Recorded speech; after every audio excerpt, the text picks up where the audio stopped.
Mike, I gotta say this. Terence Crawford, tremendous fighter. You're a big supporter of his. He wants to move up 3 weight classes and fight Canelo. What do you think? Yeah, he can do what he wants, but I don't think that's a good idea. Why? I just don't think it's a good idea. You know, I don't think, what would he have? I don't know. I just don't think it's a good idea. People have done things. You don't think it's 50-50? 60-40, but you gonna tell him which one? You think Crawford can stop him?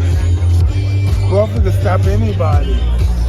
I'm not saying he can't, he's going to, but he can't. During an interview with Ring Magazine, ahead of the fight between Canelo Alvarez and Crawford, Mike Tyson broke down the fight between Canelo Alvarez and Terence Crawford.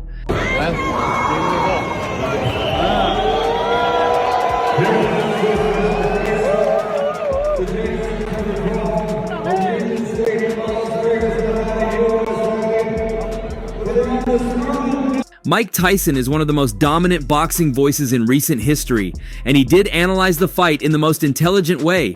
Despite having fought in the heavyweight division, it's one of the best fights in boxing since a few years ago, and it's going to be a crazy boxing night, Iron Mike Tyson began. Wait and see, it's not long, you don't got long. What do you think Crawford has that makes him your choice? Well, he's a great all-around fighter. He's been around, been watching for years, and he's going to do well. Mike, is he great enough to move up 2 more divisions to fight Canelo at 168? He then went on to analyze the strengths and weaknesses of both fighters and how their styles help make the fight more interesting and calculative. It'll be more like a Canelo Alvarez versus Bivol fight than a Canelo Alvarez versus Floyd Mayweather fight. Having changed his mind after initially predicting the fight in favor of Canelo Alvarez because of the size, Mike Tyson began with some bias towards Crawford and highlighted Canelo's weaknesses. Crazy like that before. It's just that he doesn't have to do it.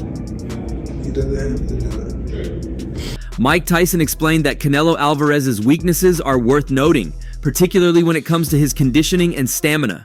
While he is an exceptionally skilled fighter with formidable punching power, he sometimes shows signs of exhaustion in fights that go the distance. Mike Tyson cited the fight against Bivol as an instance. This can lead to decreased precision and power in his punches, which can be exploited by opponents who are able to survive the early rounds and capitalize on Canelo's fatigue in the later stages of the fight. Additionally, Canelo's defensive skills can be inconsistent at times, leaving him open to opponents' attacks due to lapses in concentration or overly aggressive movements. He's hosting a big night today. They never let us down. It will be a tough one today, huh? Yeah, I think it'll be tough. Who are you rooting for? Crawford. Everyone wants to know what you're going to do to Jake Paul in a few months' time. This inconsistency in defense can be a problem against opponents like Crawford, who are skilled at landing precise shots and capitalizing on their opponent's mistakes, Tyson claimed. Another area where Canelo can be vulnerable is against opponents with good footwork and movement. He has visibly struggled to keep up with fighters who use good footwork and movement, such as Billy Joe Saunders and Caleb Plant. Canelo's own style tends to be more straightforward and aggressive, which can make it difficult for him to adapt to opponents who are constantly moving and creating angles. Hey Mike, Canelo Crawford. Crawford's in the building. Canelo fights this weekend. What do you think of that fight? Where's the fight gonna be at? Well, they say in Vegas, maybe in September, but Canelo's got to get through. Furthermore, Canelo's flat-footed style can also be a liability against certain opponents, particularly those with quick footwork and the ability to create angles. This was evident in his fight against Dimitri Bivol, where his simpler, flat-footed stance made him slower and allowed Bivol to beat him to the punch.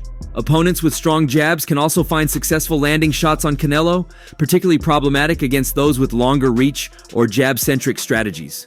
Overall, while Canelo is an extremely skilled fighter, these weaknesses are worth noting for anyone looking to match up against him. I said Crawford too. It's really a pick'em fight. I'm just interested. I'm gonna be happy in either way.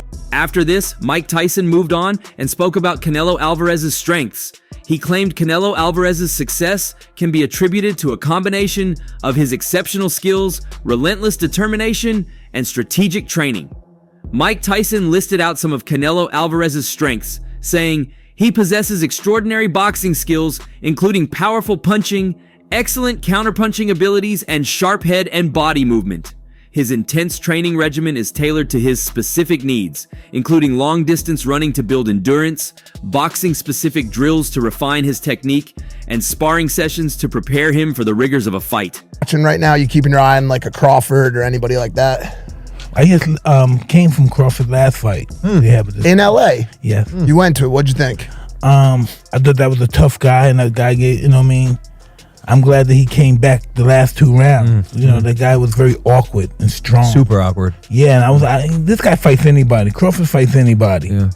I don't agree with that, you know, because you got to look good. Canelo's team carefully selects sparring partners to match the style and physical attributes of his next opponent, allowing him to refine his skills and build confidence. This meticulous approach to training has enabled him to adapt to different fighting styles and weight classes, making him a formidable opponent in the ring. Canelo's success is also due to his unwavering commitment to his craft, continually adapting and improving his skills to stay ahead of the competition. He has demonstrated an unrelenting passion for boxing, always striving to be better and push himself to new heights. In order for you won't mess up your next fight, because if you fight this guy, you don't look good. The fans say, I don't want. He's not gonna look good or win with this guy. You gotta constantly have fights that you know and fight a guy that's gonna make you look good. The guy gotta pressure you or something. You know, this guy's running around. Crawford's not used to this kind of movement and Weird stuff. fit. Yeah, awkward as a motherfucker. You think are you ready? You think the world's ready for? His mental toughness is another key factor in his success, as he has shown resilience in the face of adversity, learning from setbacks, and using them as opportunities for growth and improvement. Whether he's facing a tough opponent or dealing with the pressures of being a champion, Canelo's mental fortitude has allowed him to stay focused and driven. This combination of physical skill, strategic training, and mental toughness has enabled Canelo Alvarez to become a world-class boxer, with a record-breaking career marked by multiple world championships in 4 weight classes. Initially, when he was asked about the matchup, former heavyweight champion Mike Tyson immediately spoke out about the possibility of a fight between Canelo and Crawford, and disagreed with such a fight, especially because of the aforementioned weight difference between the two fighters. Mike Tyson revealed on the It Is What It Is podcast that he believes the huge weight difference between the fighters will be crucial. What do you think about Terence Crawford calling out Canelo? You know, I don't like that fight. Why not? I don't like that fight. It's just too much weight, you know, and You know I don't like that fight. I don't like that fight. For him, the weight difference seemed quite annoying. It's a lot of weight, Tyson said.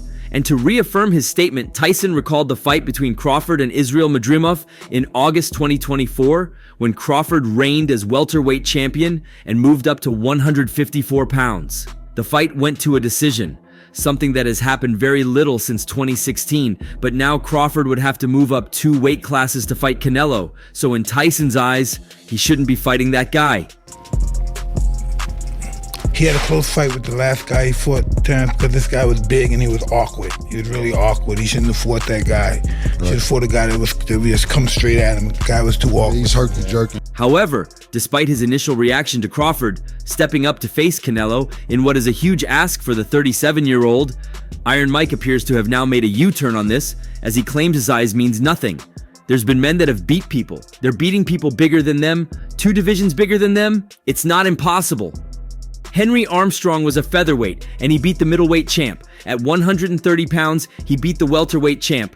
Then he fought a draw with the middleweight champ, so I think size means nothing, but determination means everything. There were already signs that Iron Mike Tyson had changed his mind after he agreed to a statement Shawn Davis made about him. Terence Crawford and Shakur Stevenson staying undefeated.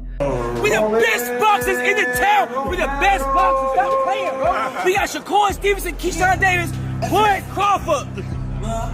We the best. Stop playing. Who can beat us? Nobody. Stop playing. We got Mike Tyson right here. We got Mike. This was at the Fatal Fury card, where Rolly Romero won his championship fight against Ryan Garcia at Times Square, New York. Nobody can beat us. We are the best boxers, shouted an excited Shawn Davis in the streets of Manhattan, referring to himself, Shakur, and Crawford, a statement that Iron Mike supported, knowing that the announcement of the biggest challenge of Terence Crawford's career was approaching, so he joined in the euphoria of the moment. It will be a great success. We the best boxers in the town. We the best boxers. Stop playing, bro. We got Shakur Stevenson, Shawn Davis, Terence Crawford. We the best. Stop playing. Who can beat us? Nobody. Stop playing. We got Mike Tyson right here. We got Mike. And it's not the first time that Tyson has referred to Crawford, whom he considers a versatile boxer who will undoubtedly do much more against Canelo than William Skull, a woeful show that seemed more like a long-distance race than a boxing match on a morning to forget in Riyadh. This is what the legendary Tyson said. Terence Crawford has shown over the years that he is a great versatile boxer. He is going to be very successful. Great success. He moved on speaking about Crawford's strength. He said, Terence Crawford's success can be attributed to his unmatched versatility in the ring. Canelo versus Skull. Canelo did what he had to do to get the victory. What do you want next? It seems like that's going to be the fight. Terence Crawford versus Canelo Alvarez, the biggest fight in boxing. Well, Canelo's the face of boxing. He's the best fighter for Terence Crawford out there. He's the biggest fight for Terence Crawford out there. So that's why Terence Crawford want to take the opportunity to share a ring with another great. How do you beat him? You'll see. His ability to seamlessly switch between orthodox and southpaw stances makes him a nightmare to face, allowing him to create angles, confuse opponents, and exploit weaknesses. This unique skill set enables him to adapt to different fighting styles and capitalize on his opponent's mistakes. Crawford's lightning-quick speed is another key factor in his success. His hand speed and footwork are among the best in the sport, enabling him to land quick combinations and evade punches with ease. Mike Tyson pointed out, Crawford's exceptional ring generalship is also a major contributor to his success.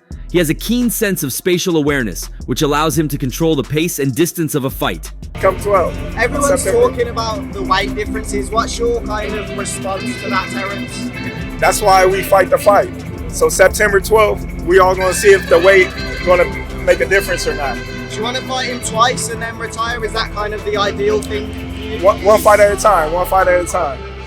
What did you make of, I know you didn't say much on tonight, the effectiveness of William Skull? He came to go to decision as opposed to win the fight. Would you agree with that? Crawford uses his jab, footwork, and ring movement to dictate the terms of the bout, making it difficult for his opponents to mount a successful attack. His ability to adjust his strategy mid-fight is another testament to his skill and intelligence as a fighter. Whether he's facing a pressure fighter or a boxer puncher, Crawford's adaptability enables him to stay one step ahead of his opponents. Furthermore, Crawford's dedication to his craft is evident in his rigorous training regimen. He puts in the hard work necessary to maintain his high level of skill, including intense sparring, conditioning, and technical drills. His commitment to continuous improvement has enabled him to stay at the top of his game and achieve great success in the world of boxing. No, he was boxing well, and then he just stopped doing what he was doing earlier. I don't know. I can't call it. Do you think Canelo slipped as a fighter? No, I don't. I just think that, William was doing a good job neutralizing Canelo power punches. He was just moving a lot. Do you think that's a style you have to employ in points of the fight? I don't know, because if you watch the styles that beat him, they didn't move a lot. They moved a little bit, but not as... With his unique combination of speed, versatility, ring generalship, and dedication, Crawford has established himself as one of the most skilled and formidable fighters in the sport. However, Mike Tyson would be unfair to avoid Crawford's weaknesses, as he had earlier pointed out Canelo's weaknesses. Terence Crawford's weaknesses are relatively few, but they can be significant in certain situations, he said. One area where Crawford tends to struggle is when fighting on the back foot against aggressive opponents who build up pressure. So, along my career, I've been criticized and people have taken credit away from me just to try to diminish my accomplishments just off of pure hate. So what would they be able to say with me going up 2 weight classes? This was evident in his fights against Kell Brook and Egidijus Kavaliauskas, where he had trouble handling their relentless attacks. When faced with fighters who are constantly coming forward and applying pressure, Crawford can sometimes find himself scrambling to keep up and defend against the onslaught. This can lead to moments of vulnerability and potentially even take away from his own offense. Another potential weakness for Crawford is his susceptibility to body shots. Due to his tendency to keep a high guard when blocking shots, he can leave himself open to shots to the body. This was noticeable in his recent fight against Israil Madrimov, where he was hit with frequent body shots due to the size difference and Madrimov's power. If Canelo become undisputed again and I beat Canelo, what could they say? They'll say something, but what they're gonna find something, you know that. But what can they really say? Right. You know? So that's the legacy fight right there for me. I'm not looking at a lot. The body shots didn't seem to have a significant impact on Crawford's performance in that fight, but it's an area where he might be vulnerable in the future, especially against opponents who can effectively target the body and wear him down over the course of a fight. Overall, while Crawford's skills and adaptability make him a formidable opponent, these weaknesses are worth noting for anyone looking to match up against him. Shawn Porter, who knows quite well what Crawford could do, says he is concerned. The others say, like, no, that's 2 more weight classes. Like, once he gets touched by Canelo, it's going to be different. I am concerned about him absorbing a Canelo punch, especially through the course of 12 rounds. We do know this about Canelo. He's going to slow down, you know. So I think, if anything, Canelo would try to start fast and bang on him and break him down before he gets later. And he's still got that kind of steam. But, you know, there's so many components that make a champion. It's a tough fight to predict, no doubt. Just look at Crawford's dominant performance against an elite-level boxer like Errol Spence Jr. Regardless, speaking to Marcos Villegas from Fight Hub TV, Porter commented on Crawford climbing 2 divisions and the power difference that exists between the boxers fighting in 2 different weight classes. I am concerned about him absorbing a Canelo punch, especially through the course of 12 rounds, Porter confessed. However, Porter had an interesting analysis, suggesting Canelo would eventually slow down as he had done in most of his recent fights. A lot of people say, oh, well, he's money hungry, he's looking at money and he's trying to cash out and this and that. I've been getting money for years. I've been getting millions for years.